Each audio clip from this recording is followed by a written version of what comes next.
And congratulations on your historic victory. Historic.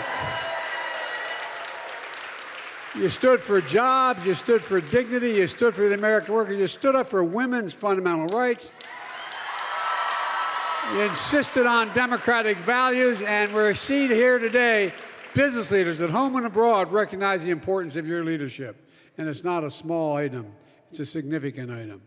And Senator Debbie Stabenow and Gary Peters, both close friends, had to be in Washington today, but I want to say thanks to them because we wouldn't have got half the stuff we passed. And they're true leaders in the Senate and tireless fighters for the state of Michigan. Representative Dan Kildee, we rode up together. He's one of the most effective members in the United States Congress and a good friend. No, he really is. And thanks for your partnership over the past couple of years, pal. I really mean it, and you're doing a lot to revitalize American manufacturing in Michigan and across the country. And Representative Slotkin came up on the plane with me. Is she here today? There you are. I love her. I'm very careful with her because she's former CIA, and I'm really worried. Good to see you. Thanks for your work on so many important issues of the state and everything you do to support service, women and men, and our veterans all over the world. And all those issues that, as my dad used to say, we used to talk about at the kitchen table.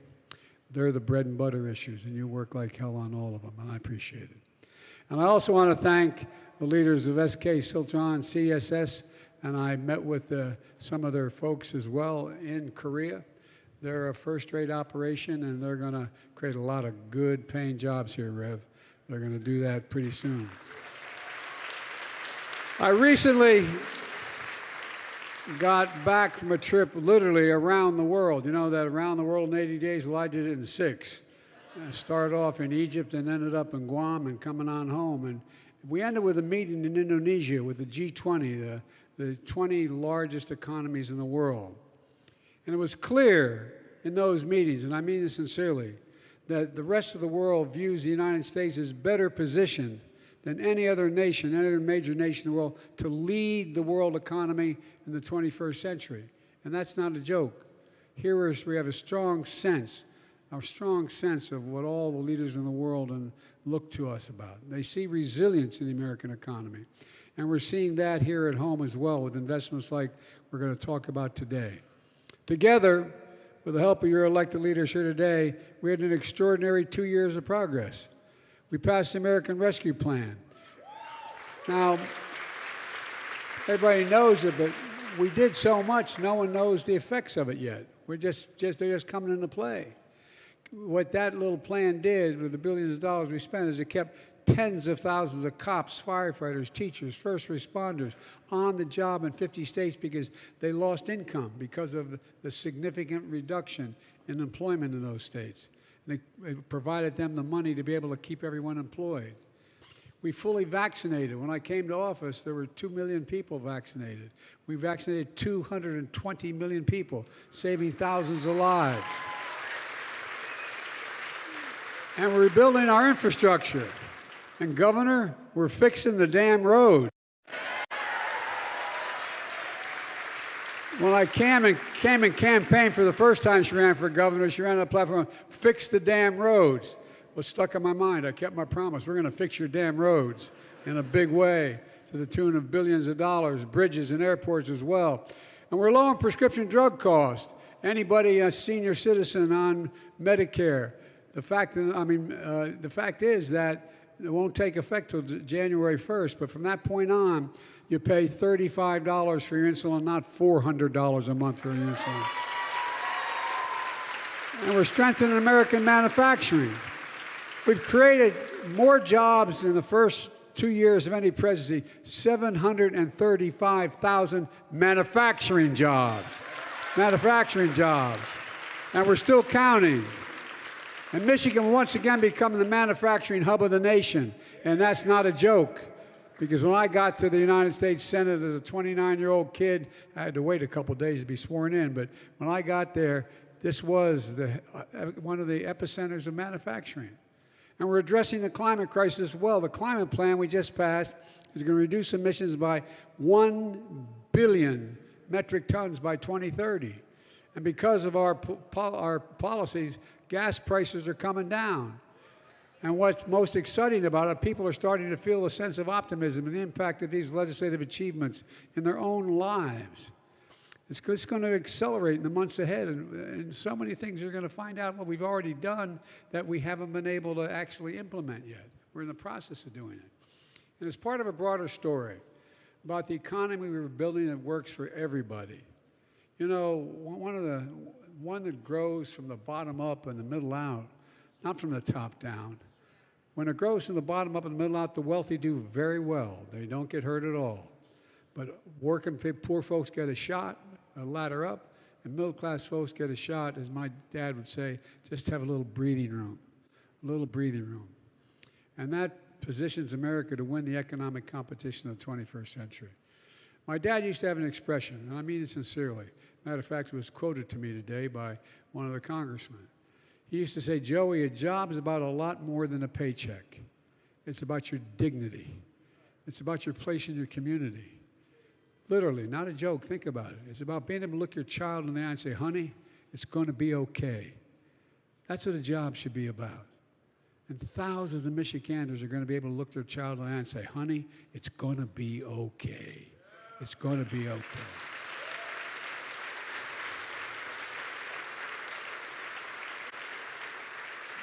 Back in July, when the chairman of SK, who's here today, came to the White House, we talked about a $50 billion investment SK is making in the United States.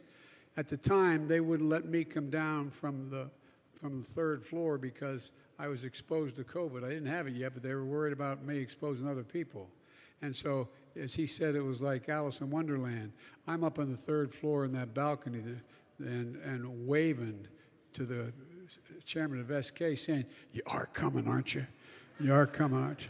But look, they produce everything from semiconductors, electric vehicle batteries, to chargers, pharmaceuticals, and part of the investment is coming right here in Bay City to produce semiconductor materials for the small computer chips that power our everyday lives. Smartphones, washing machines, hospital equipment, automobiles, just to name a few. They're especially critical for powering electric vehicles, which you can use 2,000 to 3,000 chips per vehicle. And by the way, think about it. General Motors, Ford, Stellantis, all manufacturing electric vehicles made by the UAW here in Michigan.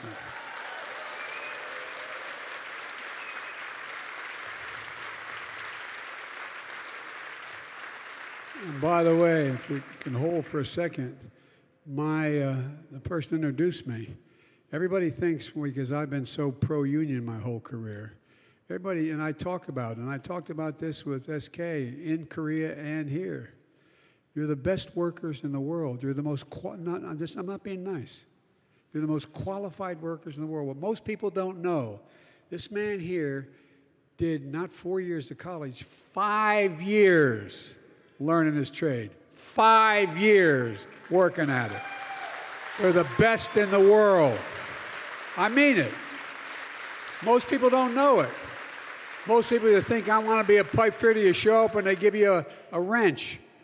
Come on, man, I'm serious. We have the best workers in the world, the most qualified workers in the world. And by the way, you know, the middle class built America, and unions built the middle class. That's a fact. That's a fact. And that's coming from a boy who grew up in Scranton, Pennsylvania, and Claymont, Delaware. But I really mean it. We sort of forgot. We forgot how critically important the skill of the labor force we have in the United States of America. We need these chips to make vehicles. SK came along as making the material that goes into these computer chips. So instead of relying on chips made overseas in places like China, the supply chain for those chips will be here in America, in Michigan. It's a game changer. America invented. I reminded the chairman of SK, who's become a good acquaintance. We invented the chip in America. We invented the chip in America. Then we got lazy. Federal investment helped reduce the cost of creating a market in the entire industry that America led. As a result, over 30 years ago, America produced 30% of all the chips in the world. Then something happened. American manufacturing, the backbone of our economy, got hollowed out. Companies began to move jobs overseas instead of products overseas because it was cheaper for them. That's why it happened. I come from the corporate capital of the world. There are more corporations incorporated in Delaware than every other state in the union combined. And guess what? A lot of businesses got greedy, go to the cheap labor overseas. Well, now we're sending good products overseas made by first-class labor. Folks,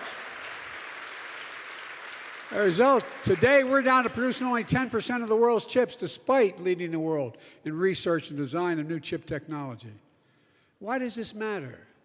I had a long meeting with Xi Jinping at the G20. We have met for over 80 hours over the last 10 years. We know each other well. And he's a little upset that we're deciding we're going to once again be, and so are European friends. They're talking about the supply chain. We're going to be the supply chain. And the difference is going to be we're going to make that supply chain available to the rest of the world, but we're not going to be held hostage anymore. I mean it. We saw it during the pandemic. When overseas factories that make these chips shut down because of the pandemic, the global economy comes to a halt, driving up costs for families. In fact, 1/3 of the core inflation last year is because of the price of automobiles. They couldn't get the computer chips, so they couldn't make the automobiles, so the price of the few automobiles that are being made went way up. They had to shut down. Workers on the shop floor got laid off. Prices went up because cars were in short supply. The reason I pushed for the passage of the Chips and Science Act is because I knew we could turn things around. I've never been more optimistic about America than I have been the last several years, and I mean that sincerely. Not just here in Michigan, but all over the country. Semiconductor companies are investing literally several $100 billion over the next 10 years. Several $100 billion. The Field of Dreams right outside of Columbus, Ohio. 13,000 employees, 5,000 full-time. You don't need a college degree for 80% of the jobs there, and the average salary is $126,000. Look, a record amount of money to bring chip production back home. That's what that legislation did. We're bringing other key parts of the supply chain back to America as well. Think about it. 10 years ago, how many of you knew what the hell a supply chain was? No, I'm serious. It's a phrase when I started talking about supply chain, people were going, supply. No reason why they should have been. It's not because they weren't smart. We didn't have to rely on the rest of the world. We led the world. And because of the IBW and I got elected, we're going to lead it again. I mean it. Companies in every part of this country are expanding factories, building new ones to make electric vehicle batteries and chargers, creating thousands of jobs in the process. Folks, where is it written that America will not lead the world in manufacturing again? Where is that written? Now the United States has a top destination for companies across the globe looking to make investments in manufacturing again. They see what I see, what you see. We have world-class, high-skilled, highly committed workers, union workers. Union workers are the most highly trained, highly skilled workers in the entire world. That's not a good joke. That's a fact. That's a fact. Or they're building these factories. They're working in them as well. This wasn't built. This was here. But many of the other places where these investments are taking place for semiconductors are building from scratch.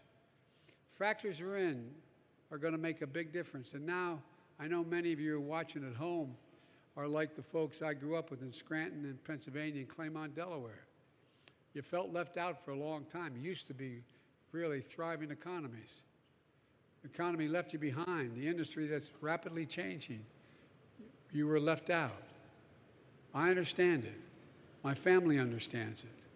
That's why when Cole died in Scranton, we moved down to Claymont, Delaware, which is a steel town. Used to have thousands of workers, 6,000 steel workers. They're all gone now. Delaware used to have the largest percentage of auto workers of any state in the nation. The largest General Motors plant outside of, they're all gone. It's gone. But hear me, we're going to leave nobody behind this time around. Nobody. We're going to make sure all American workers, with college degrees and without college degrees, are prepared to compete with anyone in the world. We're working with companies and community colleges, technical schools, union-led apprentice training programs to make that happen. In fact, a few months ago, I announced a $52 million grant from the American Rescue Plan, which we passed 20 months ago with the help of your congressional leaders here today. It's a partnership right here in Michigan, including the Big Three and the United Auto Workers, to train our workers, upgrade our factories for the electric vehicle revolution. You know, we were talking on the way up in the plane. We had a little event that your congressman came to. I put together in the South Lawn of the White House. In the process, I had the CEOs of all American auto companies. And Mary Barra, the chairman of General Motors, was suing the state of California because they had a higher air quality standard than any other state. And he's arguing it couldn't be higher than the national standard. And we had a little talk. I'm not saying she did this because of our talk, but I asked her what was going on. And about 2 weeks later, she gave me a call. She said, I dropped the suit against California, and I commit to you we're going to go all electric at General Motors. Every other auto company did the same thing. They all stepped up. So just like over the last century, American workers built carburetors, now American workers are going to build vehicles, batteries, and a new clean energy economy. My approach to building the economy of the future is working because of the strong support of your delegation. Our economy grew at 2.6% the last quarter, while inflation started to slow and unemployment stayed low. Here's what that means for folks here at home. We've added jobs every single month of my presidency, 10 million total new jobs, more than any other administration in history in the first 20 months. More than 735,000 of them manufacturing jobs. Exports are up. And I mean this, we're making things here in America, as I said earlier, and we're shipping them overseas instead of shipping jobs overseas. Look, like we've been doing for much too long. Like we were doing before I got elected president. Inflation at the grocery stores, thank God, beginning to slow. Prices for things like clothes, television, and appliances are going down. That's good news for the holiday season. Earlier this month, we saw that the growth price in businesses pay for goods and services is also down. And here's the really good news. They're not down enough in Michigan, but gas prices are down back to where they were before Russia invaded Ukraine. They've dropped $1.50 from their peak this summer. And in Michigan, they dropped $1.60 from the peak this summer. If you're a Michigan family with 2 cars, you're saving an average of $170 a month compared to what you were paying in the summer. That's real money. And across the country, the common price at the pump is $2.99 a gallon. It's much higher here. And the prices continue to go down. This isn't accidental. We've been on this for months. Remember, I got criticized in the face of Putin using energy as a weapon. I took some decisive action. I ordered the largest ever release from the petroleum reserve, 180 million barrels of oil. And I rallied our international partners to come up with their fair share as well.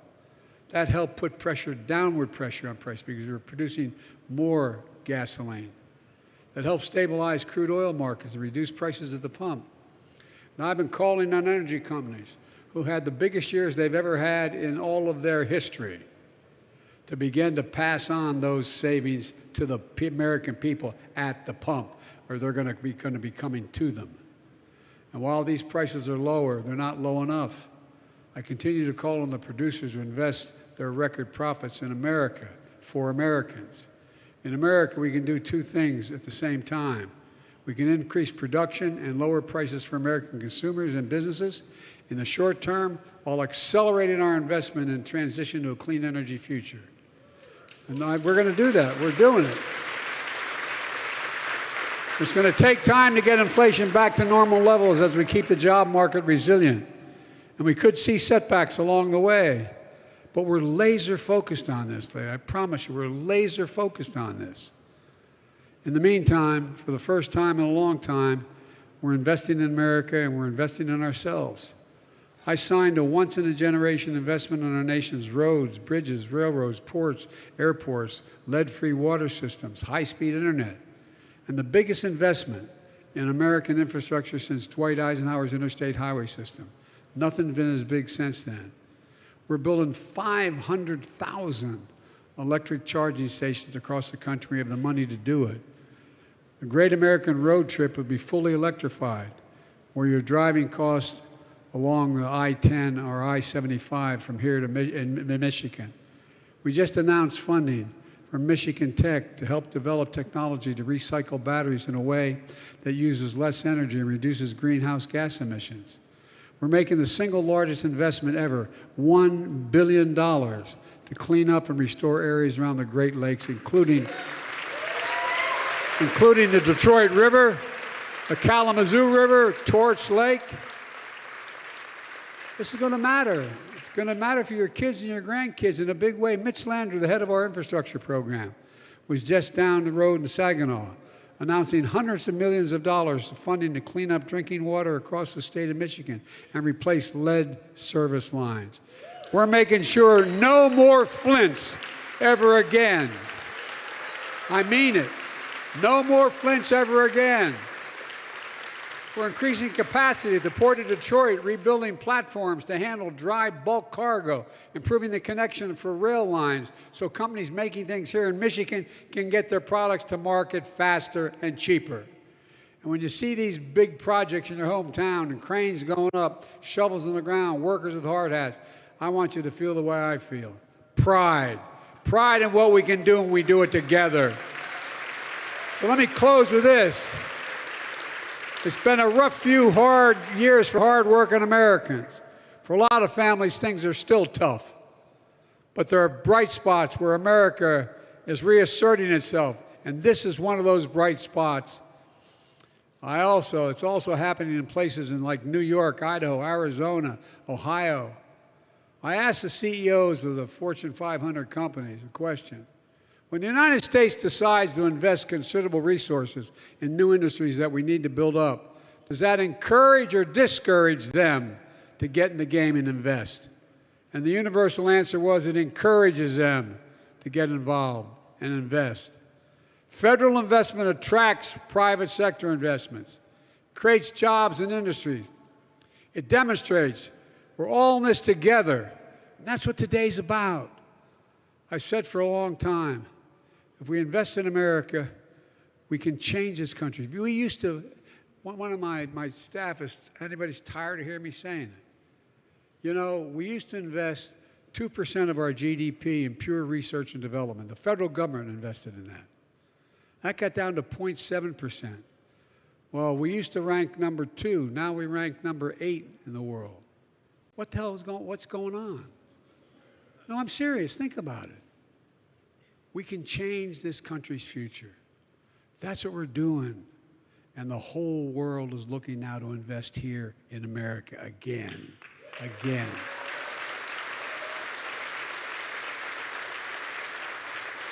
I've been determined to make things in this country again, to build American manufacturing capacity, and to make sure that we're never again in a position where we were during the pandemic.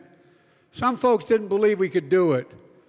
But I made no bones about it. I've never been more optimistic about America's future than I am today. We're building a better America. We just have to keep it going. I know we can. We're proving it's never been a good bet. It's never, ever, ever been a good bet to bet against America. Never, never, never. I mean it. It's never been. We're the only country in the world that every crisis we've come into, we've come out stronger than we went in. Because it's who we are. We just need to remember who the hell we are. We're the United States of America. And there's nothing we can't do if we do it together. So let's keep this going. God bless you all, and may God protect our troops. Thank you, thank you, thank you, thank you.